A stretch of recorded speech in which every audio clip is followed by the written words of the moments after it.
Good morning, everyone. How are you doing? This is Amanda. I hope that you're well.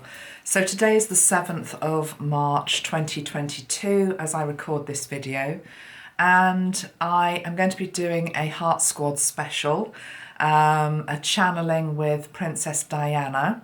There's also another Heart Squad member around as well at the moment. I'm not sure whether I will put him into this video or whether he will be a separate video, but I'll just mention his name in case he does weave into this one, and that's John Denver. This has come about quite unexpectedly, the two of them reappearing, because yes, I've channeled both of them before. Princess Diana was actually the first member of the Heart Squad that I channeled a few years ago. You can look back at the playlist to see what we've talked about before with her. But during the course of last week, with the outbreak of war in Russia and Ukraine, I had a feeling that there were members of the Heart Squad that wanted to come forward to say something and to bring through some messages of peace. And I suppose the obvious one would be John Lennon, very anti-war, vocal, humanitarian when he was alive. I have actually already talked to John, I think in quite some depth, about aspects of peace before. So, I mean, I'm sure he'd quite like to come through again, but he wasn't the one that was going to be today. Likewise, I felt the energy of JFK around as well. And in fact, I've printed out his photographs again. So again, that might be something I do another day. But John Denver and Princess Diana, the link seems to be, with Princess Diana, she came through and wants to talk about the energy of landmines. That was a campaign that she was very involved in towards the end of her life. But there's a new twist on it. She's going to give us a very beautiful analogy about how we navigate through the landscape of our world at the moment. And the type of mines that we can stand on are actually to do with thoughts, ideas, theories, that type of thing. But she's also got other stuff that she wants to talk about as well, including some information about the succession as well. Also some information on the planet, which I believe she comes from, which is Venus. And Sanat Kumara as well seems to be very strongly around her.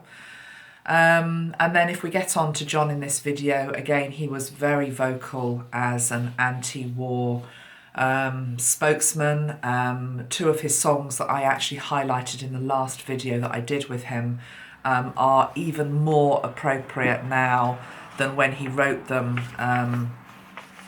those decades ago. And they are, I will just mention them here, what are they?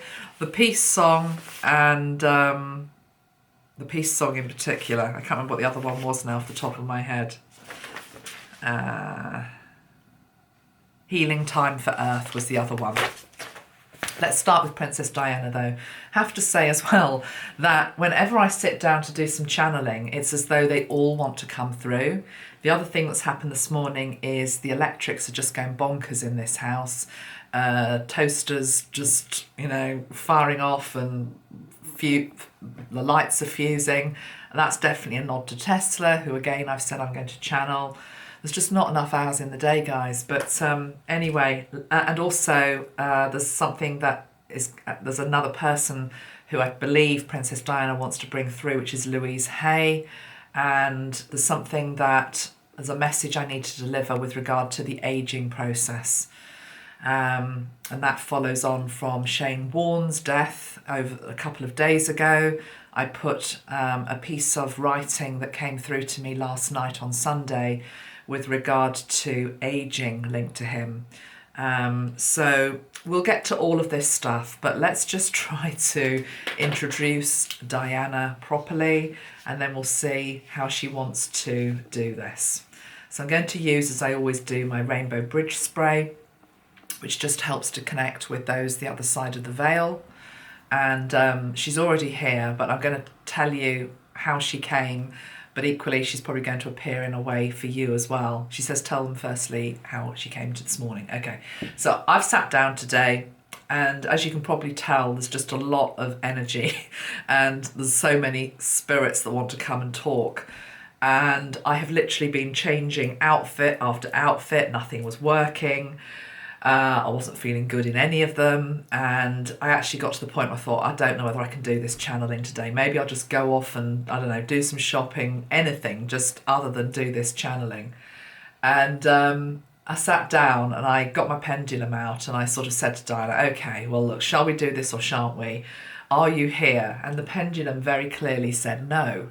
And I thought, oh, okay, right, well, you're not here, then maybe today isn't the day. And then I just meditated for, I don't know, 2 minutes. And straight away, I felt her energy. And she was flying across the bridge, the Rainbow Bridge. And she's wearing this pair of slacks, basically, very casually dressed. No ball gown or anything like that. Very casually dressed in a pair of slacks. In fact, it's very similar to the sort of outfit she probably wore when she went out to Angola. I'm thinking about it. I've got it here in front of me. But that's what I'm seeing in my mind's eye as well.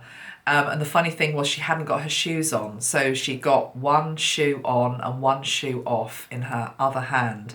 And it's like she was rushing as though she was late. And she said to me, she said, well, I wasn't sure whether we were actually doing this or not. So, okay, hold on, I'm coming. So I loved that. So anyway, let's welcome her in officially.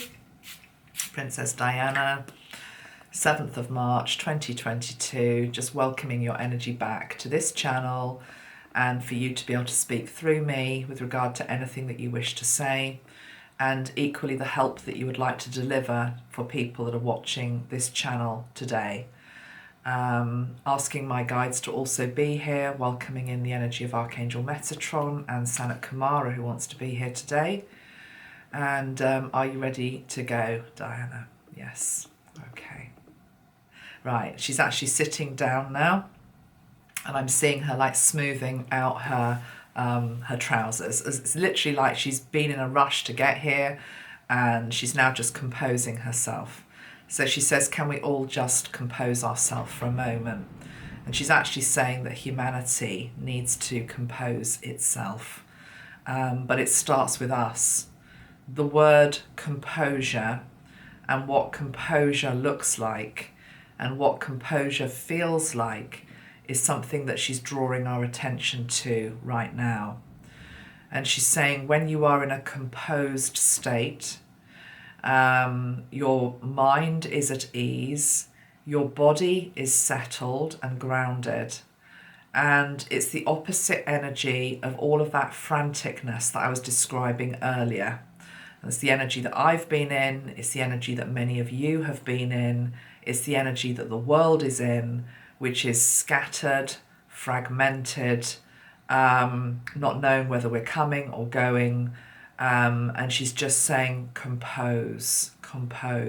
And she's now showing me, this is a royal reference, but as a member of royalty, she was a member of royalty, they would often sit, and still do, for state portraits, where a painter of the day comes in and paints your portrait. And she said, she's showing me that she would sit for some of these state portraits, but she's saying it's also photography. So photography is the same as art. It's the same type of thing she's talking about. You would have to sit and be very composed.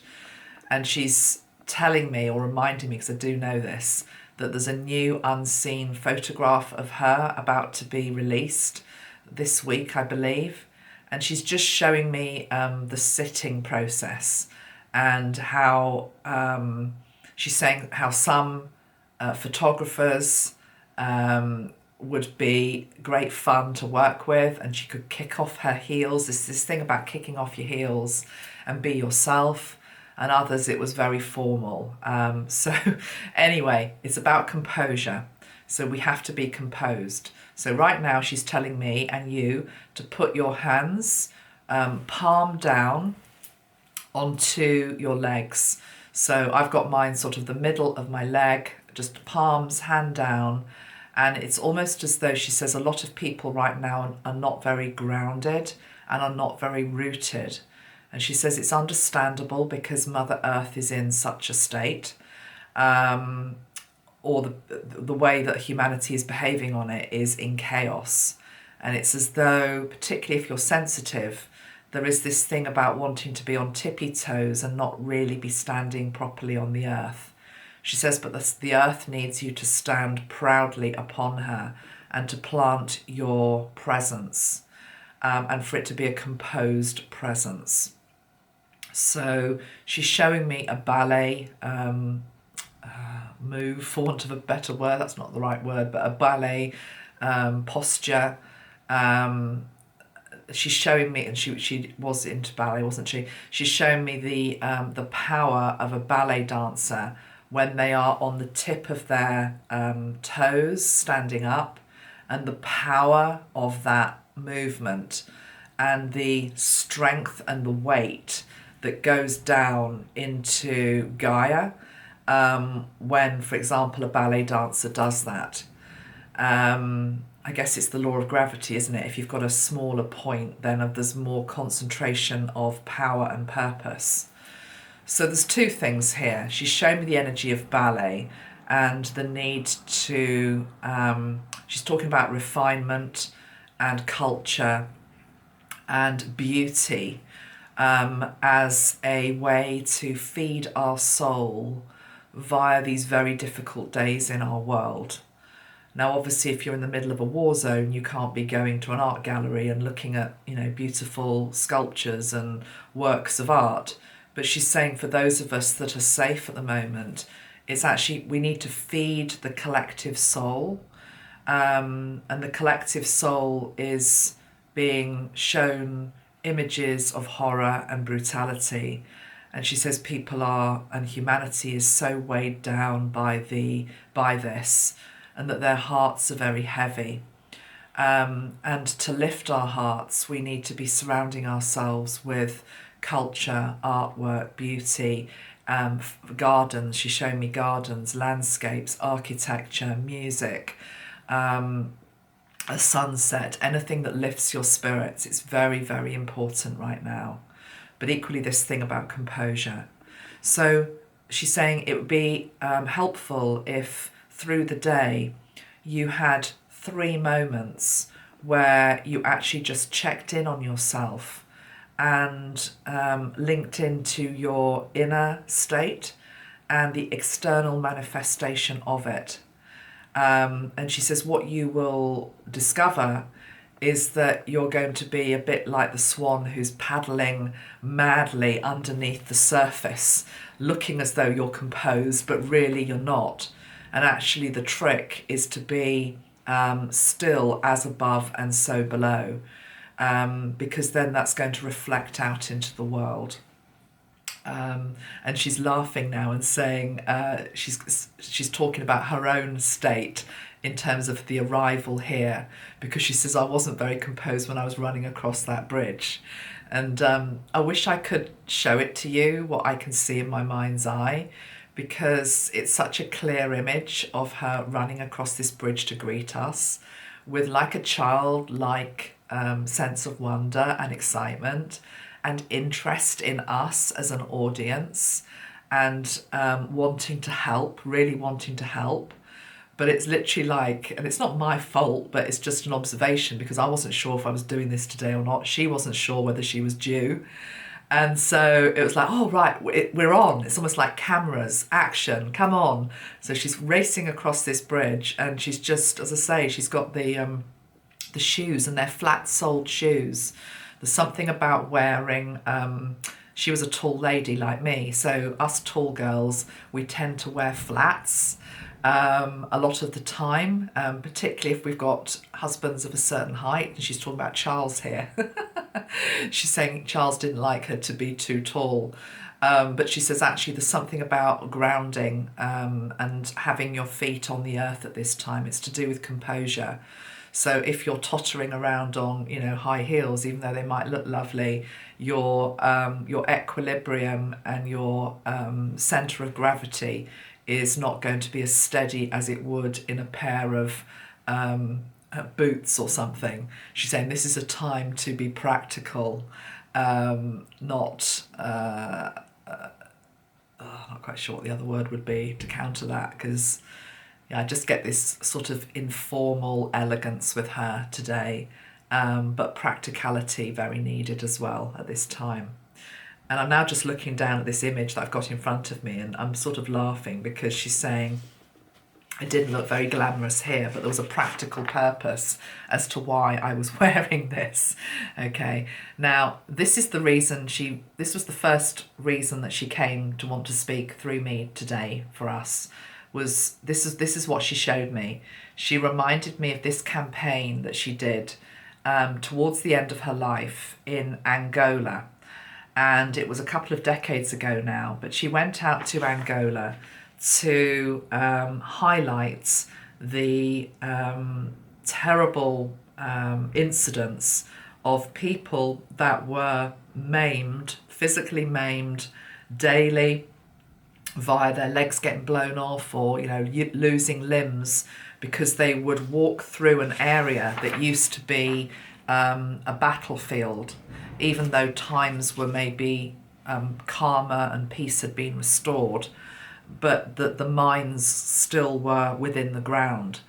And, she was never going to be blown up walking through the minefield. Of course, it had been cleared for her, but it's the power of a picture, okay? It's the power of a picture.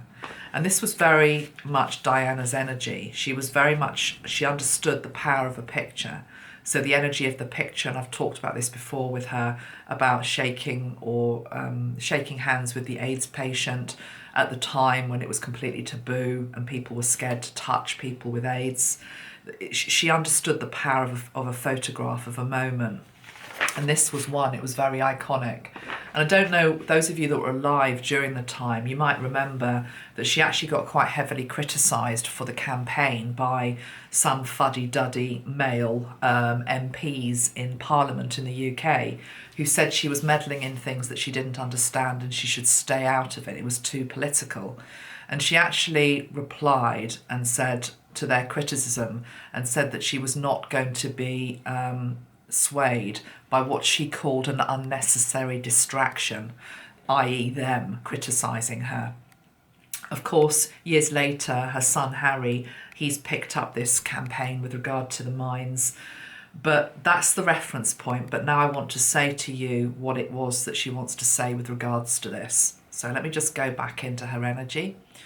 So Diana, with regard to the lions, interesting, I said lions, okay, the lions. Let me just write that down, so I'm not quite sure what that means at the moment, but I always know when I make a slip of the tongue like that, it means something. Let me just talk about the mines then for a moment. Lion hearts, she's saying, you have to be, okay, she is wanting to talk about the lions, you have to be lion-hearted at this time.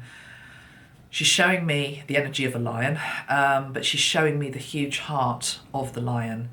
Isn't there something in literature of England My Lionheart? I think there is. I just need to look that up because I'm hearing that and I don't know what the reference is in terms of what it means. England My Lionheart. Okay. Oh, it's a song by Kate Bush. Right, nice one, Diana. She often gives songs, Diana. I remember this now because I haven't channeled her for a while. Okay, this is the song. Whether it's about mines or not, I've no idea. But anyway, let's just get to this. It says, "Oh England, my lionheart, I'm in your garden, fading fast in your arms. The soldiers soften, the war is over.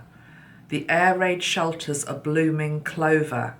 Flapping umbrellas fill the lanes. My London Bridge in rain again. Oh England, my lionheart, Peter Pan steals the kids in Kensington Park.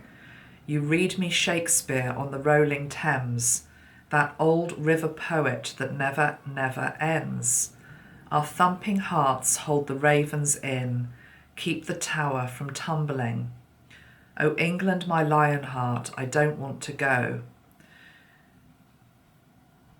Wow. I think this is something linked into the succession and the passing of the monarch at some point, because it says here, Oh England my Lionheart, dropped from my black Spitfire to my funeral barge, give me one kiss in apple blossom, give me one wish and I'd be wassailing in the orchid my English rose, or with my shepherd who'll bring me home. Right, I mean, come on. I mean, Kate Bush, I'm a big, big Kate Bush fan. I think she's amazing. Maybe Diana was as well. I guess she was. But I mean, that is almost like a song like American Pie with Don McLean, where you could probably spend the next year trying to fathom what the hell the lyrics mean. Diana is bringing it to us for a reason, so I would encourage you to go and listen to it yourself. My deduction and what I'm feeling from her is there's a nod to the passing, the succession of the throne. London Bridge in Rain Again is linked into tears. London Bridge falling is the Queen. But there's also a reference here to the soldiers soften, the war is over. The air raid shelters a blooming clover.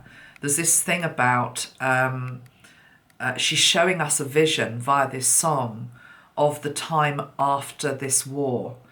But it's referencing England. So I do feel as though when I say England, it's UK, but I'm being shown the present government here, Boris Johnson. I believe he's trying to lead some initiative, or I don't know, lead the charge with regard to whatever the response is to what's going on with Russia at the moment.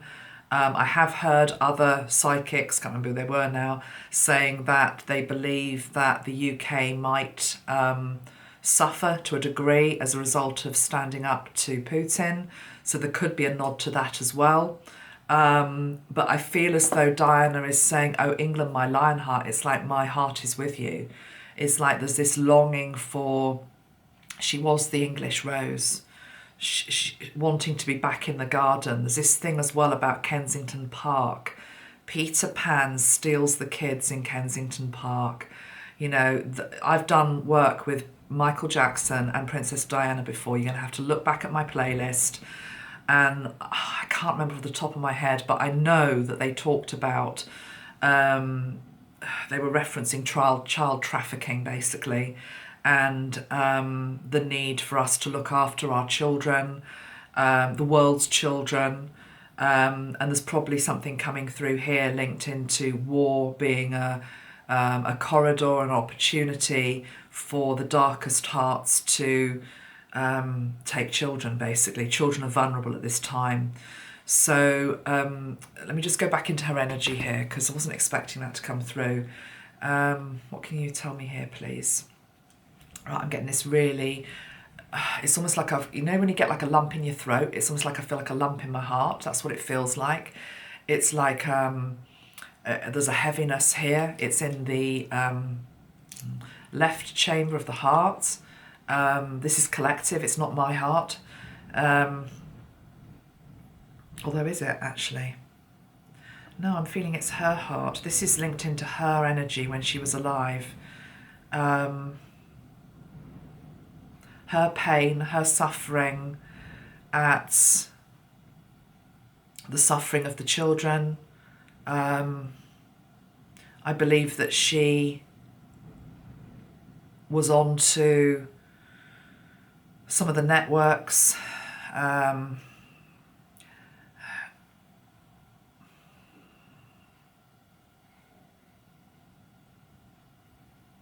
Kensington Park. Kensington Palace is where she used to meet. Yeah, I'm being shown. I don't particularly want to go into this too much in this video, but this Jimmy Savile. It's the Jimmy Savile energy. The predators, basically linked into that network. Okay. I'm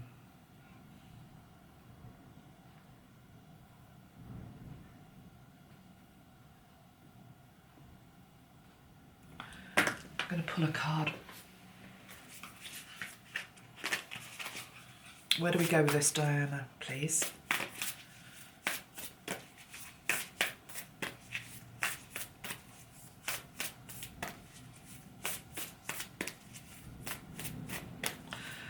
I'm being shown the energy after. There's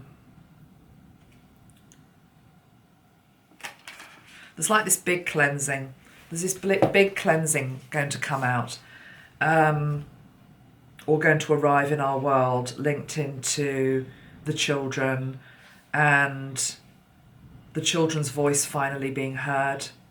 It's a clear out, basically, of the networks, of the ones that have protected them. That's as far as she wants to go in this video. Okay. Okay. Let me go back to the mines. Okay, of course, I understand what you're saying, Diana. Absolutely, I understand what you're saying. I've just trodden on a mine. Yeah, exactly. Because that's what she was trying to say to us. That's what the message she wants to bring in about these mines. So taking it away, but still being concerned for landmines and people that still are maimed by these horrific devices around our world. And she's showing me parts of Africa in particular. There's also other types of landmine in our world. And these are to do with things that we come across. This would be one of them. It's the big one that humanity is going to have to come across. And it's like when we tread on that mine and have to face the reality of what has been happening to children, trafficking and abuse of children, then of course the world's heart goes into spasm. But from that, the heart can be restarted, and compassion and grace and love comes in to heal the wounds. So that would be a very good example of what she's trying to articulate here. She's talking about our life and the planet and the environment and the climate of our world. And we all wake up every day and we go about our business, and we might get through a day, we might get through a whole week, a whole month where we don't tread on any mines. These mines might be pieces of information that shock us, derail us. They could be people, other people that suddenly turn on us or shock us. By nature, the nature of the beast really is the mine is trying to, it's not necessarily it's not a good thing, is it? It's not a good energy. It can shatter our reality. It can shatter, it can try to shatter our soul, although our soul stays intact. So she says the fact that I'm even talking in this way now is because humanity is getting close to the day where certain truths will be revealed, which need to be revealed, but you need to steady your hearts. And she's going back now to the energy of composure, okay? So those of you that already know some of the stuff that's going to be coming out, you can help others when it arises, but equally, she's saying it's like anything. Even if you're expecting for something to be revealed, when it finally does become revealed, it's still shocking. So she says it's a bit like death. When somebody is about to die, you can be preparing yourself for the fact that they're about to die, but when they actually die, it's still a shock. So there's definitely something centered around England and what is exposed within that. But I'd like to take it now into your life, everyday lives, and I'd like you to think about how you inadvertently can step onto sensitive areas with other people. You might not mean to. You say something, or you prod, or you poke, or you, we all can do this. We can maybe stick our nose into something that actually isn't our business, and it can explode in our face. It's like she's trying to make you see that life is a bit like a piece of land, and into it are mines that you need to navigate and avoid if it's not if you're not meant to be stepping on them. But equally, there are wells of peace. So you need to be going towards the wells of peace and to gather around the wells of peace. So I hope that makes sense, because it's what she's talking about. Okay, so Diana, let's move on now to something else that you wanted to talk about, which was succession. So this may very well be linked a little bit. She's wanting to have, or she's asking our help, because Diana was a monarchist. Okay, so whatever you think about the royal family and the monarchy, if you're watching this, you have to understand that Princess Diana was a monarchist. She believed in the royal family. Okay, she wanted her son William to become king, and she still does. Okay, so there's no point criticising her for that if you don't believe that there should be a royal family. I'm talking to Princess Diana, so obviously Princess Diana is going to want her son to be king. What she drew to my attention is the energy that William has inherited, which is to do with not wanting to be king. And for him to be the best king that he can be, and for Charles to be potentially an interim king, because I think that's all he would be, both of them need to heal this wounding linked into I don't actually want the job, okay? Because if you think about it, she's saying now talk about it in terms of like a corporate job.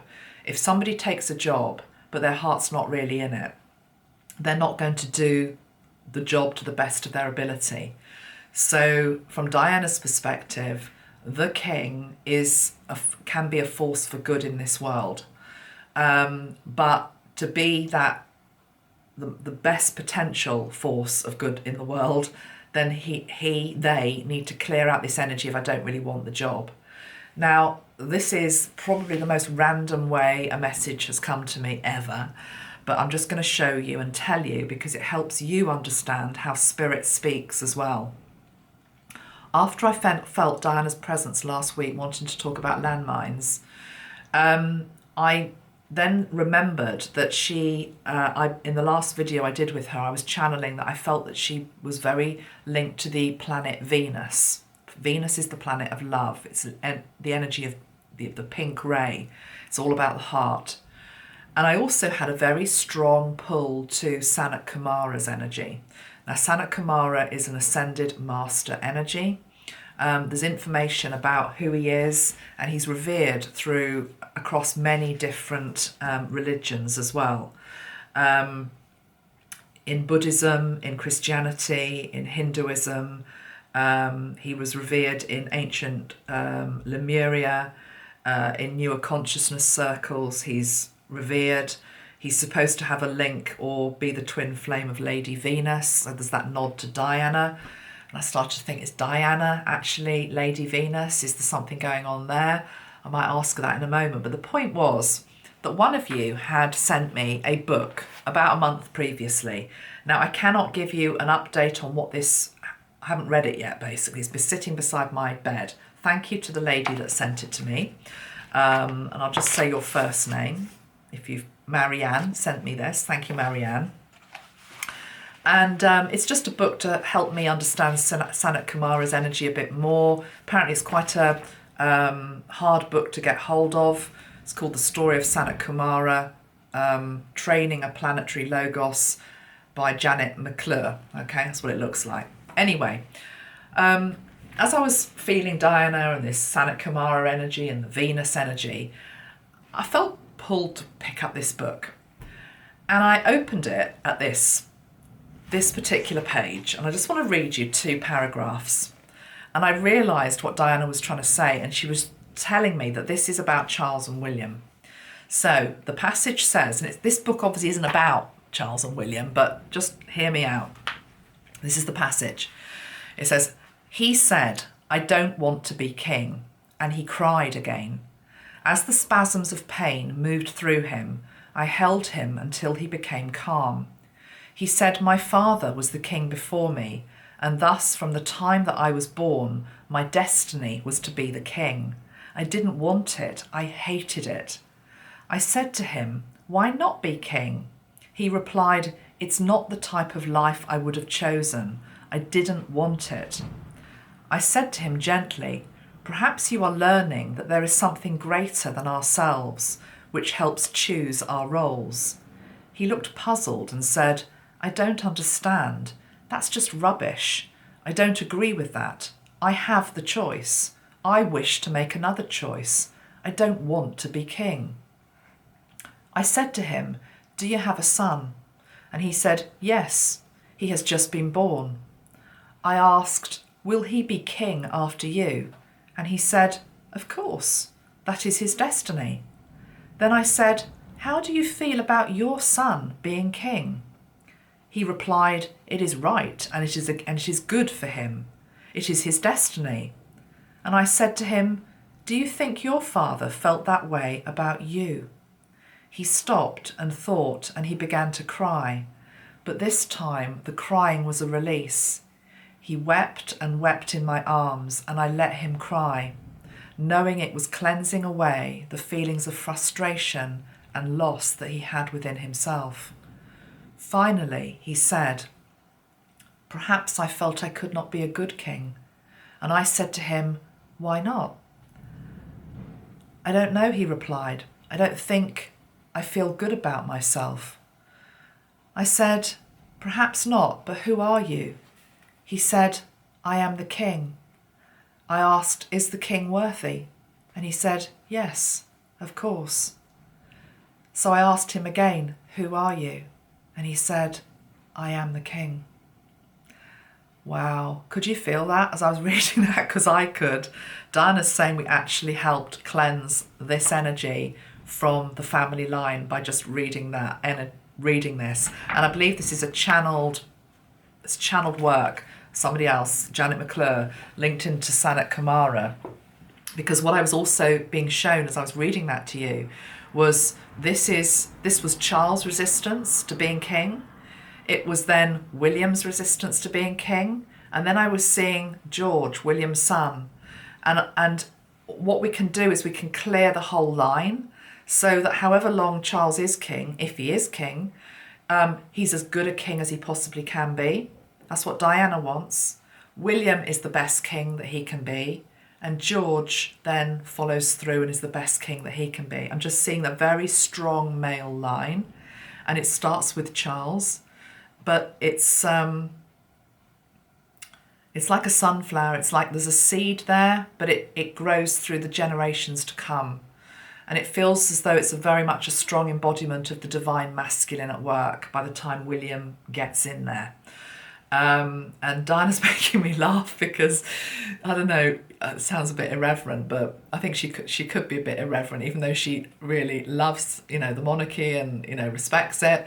There was also a side of her which was a bit sort of like having a laugh and a titter and, because she's just showing me the day that William becomes king. And I remember now, she's told me this before, there's this strand of Holy Spirit energy that just comes through his crown, which also helps him to be the best king he can be. But she's just shown me him shuffling in his seat. I can see him doing it now. It's like, because until that moment when it happens, there's still this side of him. Even if you can't see it externally manifested, he won't have the composure. We're back to composure. So we help him to have the composure and the strength and the holiness to be able to take on a very important role. And she's taking me back to this Kate Bush song, Oh England My Lionheart. She's saying that he is the lionheart. He's the lionheart. He's a lion, but he's also got the heart. He's got the heart of a lion. So there's something here about he's going to be a man for the times that we're in or about to be in. And it's going to be, she's just like rubbing her hands together. It's not, sounds horrible to say she can't wait, but it's an energy of she's looking forward to his moment because she knows he's within him. He has the makings of greatness, and she's proud of the fact that she helped create that greatness. And she says, "Don't you worry, I'm going to be in his ear the whole time. I already am," and he knows that. There's much, I've said all this before in other channelings, but there's much more to William than you see, in terms of he's much deeper. He's more in tune with the spirit than he lets on. He's his mother's son, is what she's saying. He's his mother's son. Okay. Can I also, just before we get off the royal subject, Diana, let's just ask about Camilla, because the news has come out that the Queen has just granted that when she passes, Camilla can be Queen Consort, which was not something that was going to happen, certainly when you were alive. And I'm not sure it's entirely what the people want either, but that's what's going to happen, that she will become Queen Consort. What would you like to say about that?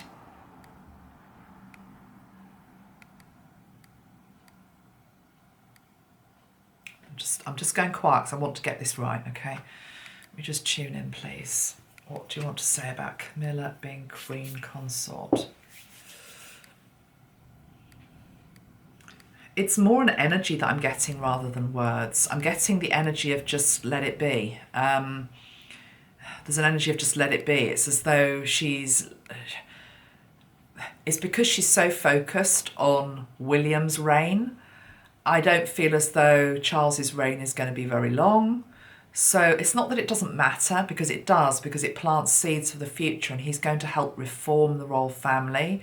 And he has important work to do in the limited time that he might be in the role, or regent to the role. But her eyes are really focused on the main prize, which is when William gets in the hot seat, as she's calling it. So this thing about Camilla getting a title for a while, I don't feel as though it particularly phases her. She's a bit tight-lipped, but there's definitely not an energy of malice or any badness coming through from Diana or resentment. There's an energy of just, it's like she's waving it away with her. That's what I'm wanting to do. It's almost like I'm waving it away. Let it be. Let it be. It is what it is. Because the main goal is getting William in there. I wanted to say something about his wife Kate as well, because this links into the ring. Now, this is not obviously a diamond and sapphire ring. This is an imitation ring that my mum gave me. Now, some of you might know that last year I lost a beautiful sapphire and diamond ring that was my grandmother's. My mum had given it to me, and I was very sad to have lost it. And it's still lost. So if any of you psychics can tell me, please help me, because I don't think you can. Because let me explain. The point was that it looked a bit like this. This is just an imitation. My ring was beautiful. And it went missing. It was around the time that I was doing the work with the ancestors. I did ancestral healing video, and I think I mentioned it then. It went missing. I went to put this one on today because obviously it's an imitation of Diana's ring, and it was just to help me tune into her energy. And I remembered my ring that I'd lost, and I felt Diana's energy come in, and again it was this energy of just let it go, it doesn't matter. And I was like, yeah, but I really like that ring. And she said, no, let it go. And she reminded me about the energy of rings. She said, and this is linked into the ring now that Kate wears, it's to do with the fact that for whatever reason, that ring needed to disappear because its energy was not compatible with mine, because it had a sadness to it. There was a story behind that ring that I'm not aware of. It's not my business necessarily to know what it was or why it was bought or anything like that. But it wasn't serving me at that time. As pretty as it wasn't serving me. So it had to go away to be... I'm hearing astrally cleaned. Now, whether it comes back or not, I don't know. But she was bringing into awareness this thing about jewellery, but it doesn't have to be jewellery. It's things that get passed down the family line that have extraordinary symbolism or meaning. And you then may put additional meaning onto it. And if spirit thinks that it's not going to be good for you, then it'll move it away from you. Then she showed me her ring, which was her engagement ring to Charles. And I said to her, sort of in a slightly grumpy way, well, you know, Kate got to wear your ring, you know, why's my ring gone? But anyway, and what Diana said, and I love this, she said, yeah, she wasn't saying I'm a weak person, but she just said the thing about, it was more just about Kate. It was this thing about Kate at the end of the day is going to be the queen. She's going to be the king's, I don't know what she's going to be called, whether it'll be Queen Kate or whatever it is, but, you know, it's that energy. It's pretty high ranking. And remember, I believe that Kate was Catherine of Aragon in a previous life. So she's got royalty through her blood, even though it doesn't appear she has in this life. There's something about the fact that Kate's strength was able to take a ring that might have been beautiful of Diana's, but was tainted by the whole Charles and Camilla energy and the sadness and the desperation and the depression and the anxiety and the bulimia and all of the things that Diana went through. It had great sadness, that ring. And she says it could have gone one of two ways. It could have disappeared, is what she's saying to me. But Kate managed to make it her own. And it's as though she was able to, her energy transcended the energy of the ring. It was, it's hers. It's almost like Diana is saying it's her ring now. It's not my ring, it's her ring. So it's quite interesting. And she showed me Kate's hand, and Kate's very delicate, isn't she, and very, very slender. And I just saw this very slender, beautiful hand, which is the reality of what her hand is like, with the ring on it. But it feels at home with her. It's something to do with past life with Kate as well. It's almost as though it's symbolic of the ring that was taken off her finger, or the fact that when she was Catherine of Aragon, of course, she was usurped by another 7 wives, okay? So whether she kept the ring or not is pretty immaterial. She was not Henry VIII's wife. He got rid of her, you know. So her now having a ring on her finger, which is of royal descent, it's like it's rightfully hers. It's a bit like Diana's showing me the energy of the glass slipper, Cinderella. It was meant for her. And it's funny, I've got to take this ring off now. I mean, this is just a fake ring, but she's saying that's not right for your finger either, because that's got energy of your mum. So I need my own ring. Okay, right. Anyway, that's all immaterial really, but it's quite interesting, isn't it? Now, next thing I want to talk about is a little bit about, we're going to talk about Venus, and we'll talk a little bit about aging. I'm not going to go into great depth on this, but again, I think it's just interesting, those of you that are, you know, interested in channeling and how it's done and how spirit can talk to you. So when I was having this uncomposed, frantic moments early this morning, throwing on clothes, trying to get my makeup right, putting my hair up, putting my hair down, nothing looked right. Really, because I was looking at myself thinking, oh, I don't like the way you look. Yeah, it's a horrible thing to say about yourself, but I wasn't feeling good about myself today. Just feeling tired, feeling as I looked older. I'm not after compliments, guys. This is in tune with what I need to say. And it came on the back of having written that piece on Shane Warne last night on Instagram, to do with the aging process. And I am just going to read to you, it's only a brief little thing that I wrote, but I think it's very, very important. And I do believe it was his energy that brought this through for me as well. So it says, I said, rest in peace, Shane Warne, Australian cricketer, if you don't know. I know I'm a few days late, but I've been considering what I wanted to say. But I keep coming back to something his death helped me with personally. He was said to have been on a 14-day extreme liquid diet to regain his former physique and shred, i.e. get the abs back, by July. I wish you had just let it all hang out, Shane. Getting older is hard.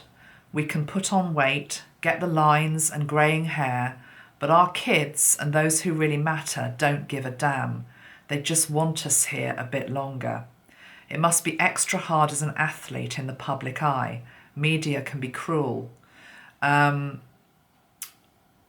you know, so then I go on. So that was sort of the vibration that I went to sleep on last night. And I just feel that very strongly. And then this morning when I'm trying to get ready, Diana was sort of looking at me, and I said to her, I said, yeah, you know, you died at the peak of your beauty, you know, looking gorgeous, you know, you never had to age, you know, you never had to see the lines and the saggy bits and all the rest of it that comes when you get a bit older.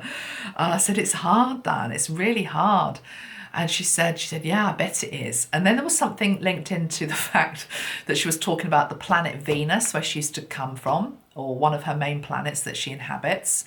And there's something there about youthfulness. There's something linked into youthfulness. Whether they don't age, I don't think they age as much as we do down on Earth. She says that Earth is a very aging planet. I mean, tell me about it. I mean, let's get serious. It's an aging planet. It's to do with the density of this place. Even those of us that work with the light, and when you do work with the light, it can help you to look younger longer. Although it's not about looking younger. I'm just talking here in terms of the difference between planets. That it's a dense planet, and so your body does start to age quicker than it does on other planets, because it's dense here, and we're all killing each other still and fighting with each other. You know, it's hard being on Earth. That was the first thing she said. The second was definitely an energy of, I'm glad I don't have to do it anymore. You know, when I was putting my makeup on and trying to decide what to wear, there was an energy coming from her, which is like, oh, thank God I don't have to do that anymore. It was like a remembrance of what she showed me was sitting in front of a dressing table mirror, like I was this morning, and putting on her makeup and her pearls and everything, getting ready for some big state banquet or something. And like her heart was just like, oh God, I've got to do this. I've got to paint on my smile and get back out there. And even though she enjoyed the cameras and she loved clothes, she also had a part to her where she just liked to lounge around in, you know, I don't know, joggers and something, you know. She's showing me just very relaxed, at home clothes, you know, loose, flowing. But definitely this thing about not having had in this incarnation to experience the aging process with the body. Then what happened was she showed me this book, which is sitting in my bookcase over there, Louise Hay. I've often thought it'd be fascinating to channel Louise Hay. You Can Heal Your Life is her, you know, the book that everyone knows of Louise Hay. I kid you not, guys. I just opened it. I said to Dan, okay, well, why do I need to look at this? I opened it. If you've got it, page 228. I can't believe it. Well, I can. This is the bit. It's just a very short paragraph. This is Louise Hay's words. It says, I'd like to share my thoughts about aging with you. No matter what age we are, we can always let go of our baggage and break through a new barrier. Let me tell you about one of my later breakthroughs. 5 years ago, when I turned 76, I decided to do something I'd never done before because I was always afraid to. I took up ballroom dancing. Oh, that's what Diana's, because of course the ballet, the dancing. Okay, I took up ballroom dancing. I had wanted to dance. Well, this is such a sweet little link, isn't it? I mean, you can't make this stuff up. Diana and her ballet, and now we've got Louise Hay talking about ballroom dancing at 76. So at 76, I took up ballroom dancing. I had wanted to dance since I was a child, but could never get up the courage. For many years, I'd said, in the next lifetime, I'll be a dancer. It's too late to do it now. Talk about a negative affirmation. Then one day I passed a dance studio with a sign outside that read, we teach you to dance one step at a time. And I thought, one step at a time? Maybe I could do that. And the thought that followed was, I'm going to live quite a few more years. And why am I waiting for the next lifetime? And so a new era began for me. The first 2 months were hell. I dreaded the lesson on Wednesday afternoon, but I knew I had to go through it. I think I held my breath the entire first lesson. And obviously she goes on to say how much she loved it. Wow, I love that story. I mean, isn't that just beautiful? Can you see the way spirit just links everything together? Okay, so yeah, Louise Hay for another day. We're nearly up to an hour, so I'm not going to say any more, I don't think, on her today. No, just going to, I mean, I can feel her presence. She was a tall lady as well, was she? It feels like she was also very tall, because both of them are very tall. And again, Louise Hay, very statuesque, very elegant in her own way. She's sort of here, very comfortable with her own body, and or became comfortable with her own body is what she's saying. It's it's an art to become at one with your body through all its different stages. Just as the child has to become at one with its body when it first learns how to walk or crawl and balance. Okay, right. So yes, that's just I think that's a message for some of us, me as well. Let's do this Sanat Kumara, Lady Venus thing. What's going on here, Diana? Planet Venus, why are you bringing it to our attention? Let me spray the Sanat Kumara spray. Yes, we do have one. But Princess Diana, Sanat Kumara, what's going on here? Why am I getting all this? Yes, he was a great legendary teacher from where I came. She says, of course, we are all creatures of the entire universe, but I do have a special love for Venus. So it's the energy of Venus, the planet, and England. And I'm sorry, guys, I keep going back to the planet, to the energy of England, because she keeps showing me an English rose garden. I think it's Kensington Palace. I think it's her garden in Kensington Palace. Yeah, it is, because I'm seeing the statue now of her and the boys. She says that's she's around that statue. When you go and visit that, she's very much in that garden. But anyway, Venus, the planet Venus. What do you want to say about the planet Venus, Diana? I just got like this big smile that wants to come across my face as soon as I feel into the energy of Venus. She's showing me the analogy of a garden again, and this extraordinary fountain. And it does feel as though, again, it's something linked into the fountain of eternal youth. The fountain of eternal youth, though, is linked into the soul, because the soul never becomes old.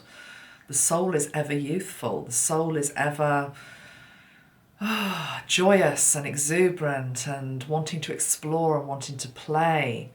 And it gets confined in this body when we're down on earth, and then the body starts to change and do things and creak, and it's like, oh God, but your soul is still so alive inside, whatever age you are. And she's now showing me a very, very old woman who has got eyes which are just full of light. We've probably all met people like that, and it's like the fountain of youth is alive and well within them. Okay, so back to Venus. She says you can go there and bathe. Okay, so there's this thing about Diana, the moon goddess, as well. So it's the energy of the moon and it's the energy of Venus. So put them both together. It's as though we can ask. She says you can ask to travel and go to the planet Venus during sleep time or during meditation, and it's a place where you can be rejuvenated and drink from the elixir of life, but it's linked into your soul. Your soul can become weary again on this planet, and the way that our body can become aged and heavy, the soul can become weary, particularly at times like this in our world. And I've got that pain back here in the heart. The world's heart is heavy. So traveling to Venus can help to recalibrate the chakras, recalibrate your body, bring the energy of lightness in. She's saying you can just ask for a download from Venus. So let's do it now, guys. Let's just do it. Okay, so let's bring Sanat Kumara in and just bring down that energy of Venus.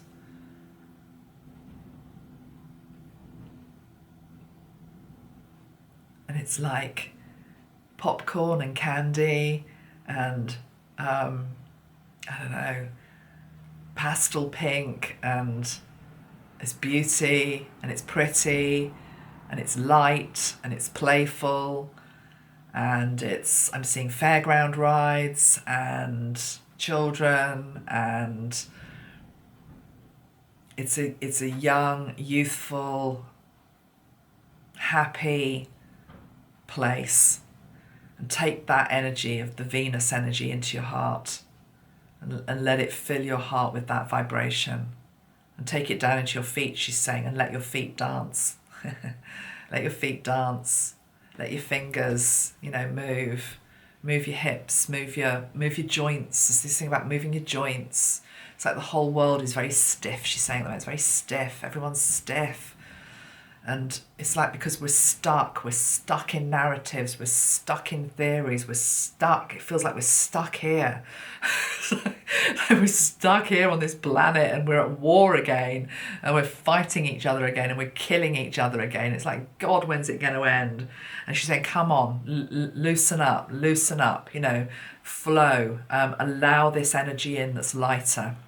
It's really important to plant it into the earth and do things that are light, do things that make you feel lighter as well. So she's showing me now again this navigating this landscape. You know, yes, there are landmines. There are things that we are going to be discovering as a species that are difficult. There are difficult, and also that's also to do with parts of ourself stepping onto a mine, which is actually about facing our own shadow, facing our own brutality, facing our own involvement, facing our own part in having turned away and not wanting to look at any of this stuff, okay? Pretending it's not there, pretending it's not going on, pretending that the child over in, you know, Africa is not actually hungry, you know, pretending that the child in the slum in Delhi is sort of okay, really, even though they haven't got clean water and they're playing in sewage. You know, it's that type of energy. It's like turning away. We're going to be stepping on some mines where we're having to face it. And it's, you know, it's the contrast between that shadow and the darkness and the light.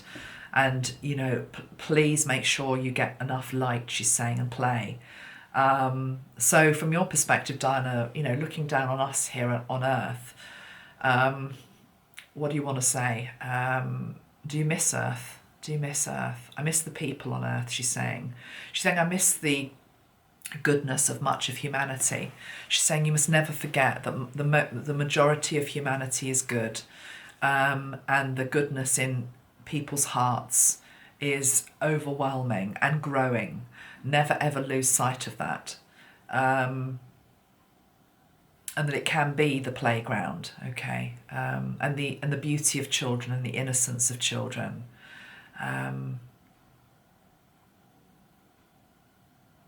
I feel like she misses some of the portals on Earth. That's what she's saying to me. She misses the people and the portals. So people would be obvious. The people that she misses are the obvious ones. But it's to do with portals. So she's showing me the Taj Mahal, that famous photograph of her sitting in front of the Taj Mahal. She's definitely shown me Kensington Palace and London and England. She's shown me Egypt. She's shown me the pyramids. Where else is she showing me? Paris. She's shown me Paris, of course, the city of love. She's shown me the Eiffel Tower. She's shown me places which are portals on our planet. She's shown me the bridge in, is it Sydney? I don't know what the bridge is called. The bridge in Sydney, the one, you know, that one. She's shown me that bridge. She's shown me the bridge in San Francisco. She's shown me bridges of the world, probably for obvious reasons, because they're bridges from one place to another, one state of being to another, one dimension to another. They cross over water. She misses the water on Earth. That's interesting. She misses the water. Yeah, she was a Cancerian. She was a water baby like me. Yeah, we love our water. She says, I miss the water. What she means by that is she misses the sea, she misses the swimming, she misses the lakes. She's saying it's slightly different here. There are different elements here that we play with. Don't feel as though water. I don't feel water around her as much. She misses the waters here. Okay. Yeah. Right. Okay. Venus. Anything else to say about Venus? I was going to say, are you Lady Venus, but I know she isn't. And as I do that with my nose, which is the truth, because what she's wanting to say is that all of the ascended masters live within us. We are all part of Lady Venus. We are all part of the energy of Christ. We're all part of the energy of Sanat Kumara, in the same way that we're all part of the planets. We're all part of Mars, we're all part of Earth, we're all part of Saturn, we're all part of Pluto. We have all of the templates within us. But we can resonate more strongly with some places and some templates. So she carries a very strong Venus template. And the thing about Lady Venus as well, being the supposedly twin flame of Sanat Kumara, I know this is just one tradition, there's many traditions and beliefs with Sanat Kumara, but there is this sort of twin flame energy with Diana. Love eluded her through her lifetime, did it not?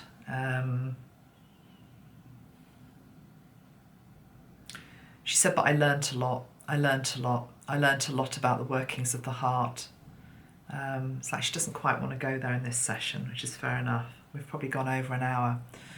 Okay, anything else that you particularly want to say in this video, Diana? I'm not going to bring John in. I mentioned John Denver at the start.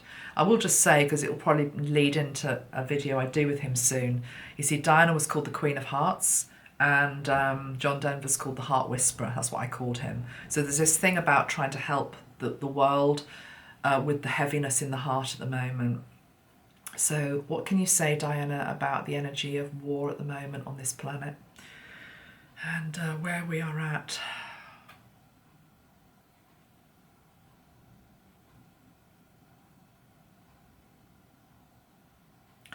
War creates an opportunity to show the very best and the very worst of humanity. Focus on the very best of humanity. She's just showing me her energy, and it's like she's got this big bucket, for want of a better word. It's not a bucket, like a basket. She's basket is more refined, Amanda, yeah. She's into a refinery, Diana. A basket, and it's like these rose petals. And it's like she's just wanting to sprinkle the rose petals on the earth. And she's also wanting to create pathways, which are rose petals, which are pathways of peace. And she's showing me the corridor that is trying to be established to get refugees out of Ukraine at the moment, which I believe has been shelled and fired upon. Some very tragic news over the last few days with regard to that. And she's wanting us as light workers to put petals, rose petals of love and peace and protection all along that path, okay? And it's interesting, I will just say this, it's not really linked into Diana, but as I'm talking about that pathways, in one of the videos I did on Ukraine and Russia, one of the earlier ones, I said that Mother Earth was going to have her say and would help to thwart or slow down the war convoy, for want of a better word. We can have a peace convoy, the war convoy. I interpreted it at that time that it could be something linked into the elements, and I deduced maybe it could be snow, or, you know, in the same way that the Second World War in Russia, they were thwarted by the temperature, the extreme temperature and the snow. Well, what's happened is that convoy, I think it's 40-mile long convoy or longer, of tanks that are moving into the country or trying to move into strategic positions, they've been bogged down in mud. And I did think that was really quite interesting, because that was something that Metatron was showing me. Bogged down in mud. It's like they'd underestimated Mother Nature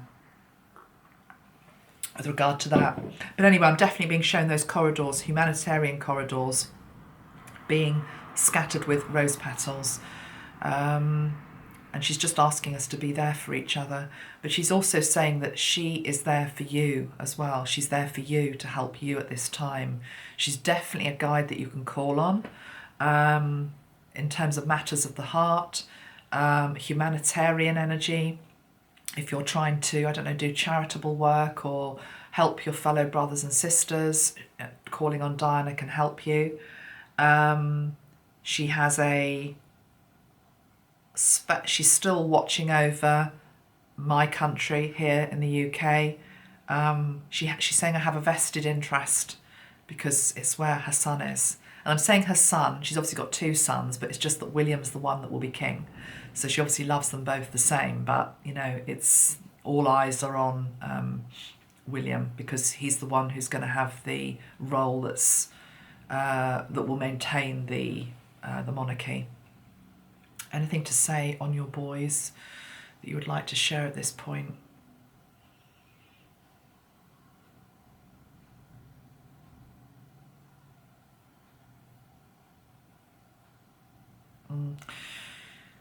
As I've said before, she's upset at the distance between them. She's just showing me that they both have their backs to each other. They're facing different directions. She loves them both equally.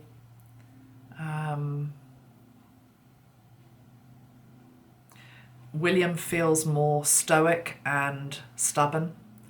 I get the energy that he's looking that way, his brother's looking that way. Harry's the first to peek over his shoulder like that in terms of what's my brother doing. William's much more stubborn is what I'm hearing, okay? So, yeah, she's doing her best to help that whole situation. It may very well change when William becomes king anyway. I've said all this before. Right, any final message, Diana, for today? Thank you so much for having me.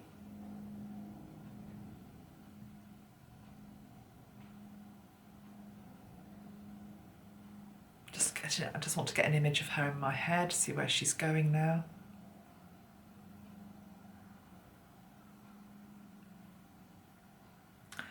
It's like she's merging into the energy of Dr. Masaru Emoto now, or certainly bringing his energy in, who I've channeled before, because she's going down to my local river and she's talking about planting the energy of love into the rivers of our world and the seas of our world. Well, I live by the sea and I live by the river. So it's a call to those of us near water, lakes, rivers, the sea, ocean, to do some work to send the energy of peace and love into the waters of the world, and to spread that. Okay, I think that's probably it for today. Is that it for today, Diana? Yes, okay. Thank you so much. You take care, she's saying. You take care. Take care of your hearts. Take care of each other. Take care of this world. Take care of your body.